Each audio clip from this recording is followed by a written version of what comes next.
NFIR के आह्वान पर उत्तर रेलवे मजदूर यूनियन द्वारा क्रमिक अनशन किया गया। ये लोग लगातार 4 दिन से क्रमिक अनशन पर बैठे हैं। हजारों की संख्या में लोग अनशन कर रहे हैं। इनकी मांगे हैं कि पुरानी पेंशन वापस दो।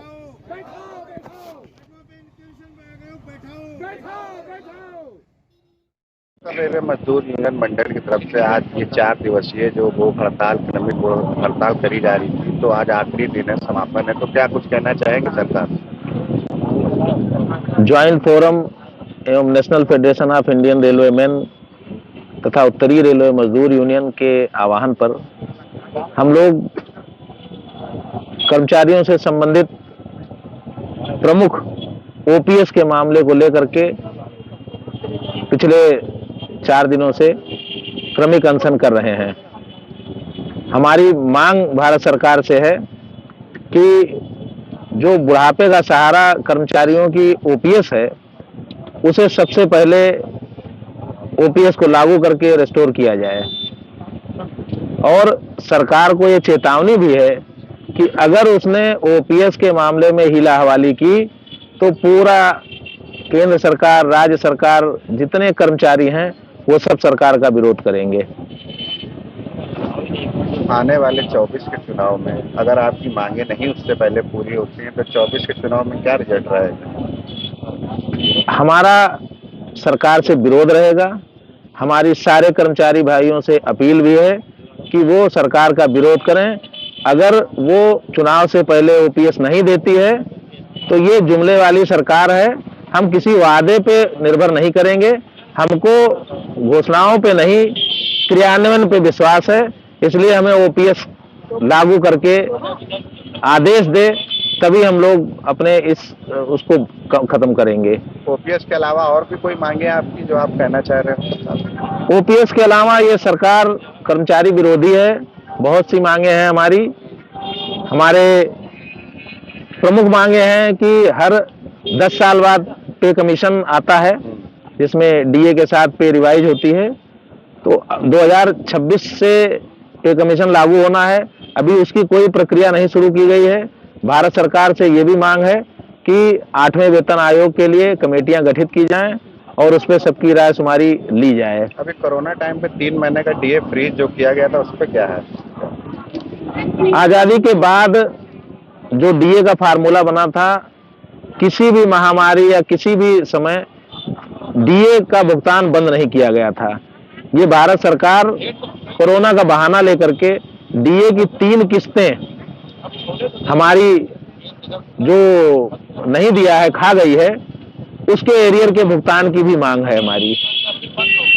हमारे चैनल के माध्यम से क्या संदेश देना चाहते हैं?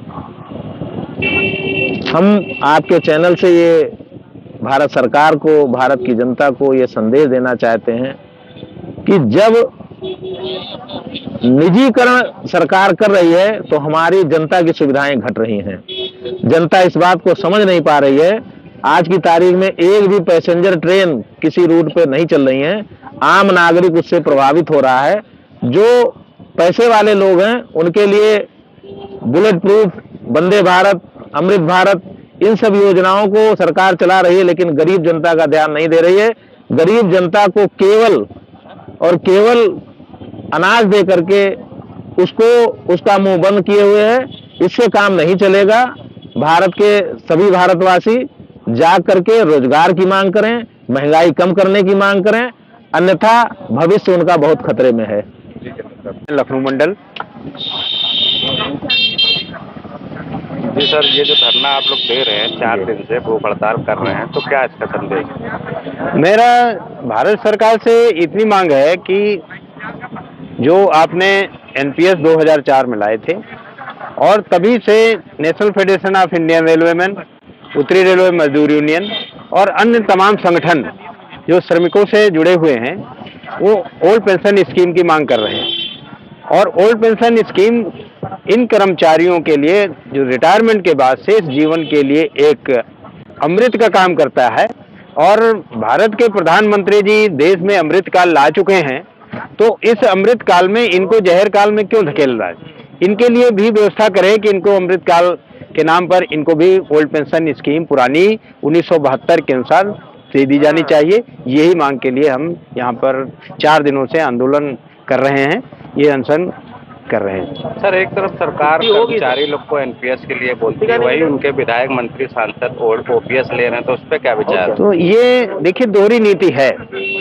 वो लोग शायद गरीब होंगे, हमारी समझ से कि एमपी एमएलए और या देश के जितने मिनिस्टर वगैरह वो सेवा करते हैं देश के लिए, और देश की सेवा करते करते वो सब हमारी समझ से अपनी जमीनों को, अपने घरों को बेच करके लोगों को देते हैं, और इसलिए वो गरीब लोग हैं, इसलिए उनको लोगों को नहीं दिया ओल्ड पेंशन स्कीम दे रहे होंगे, या जितनी बार जीत जाते हैं उतनी पेंशन उन्हें देते हैं।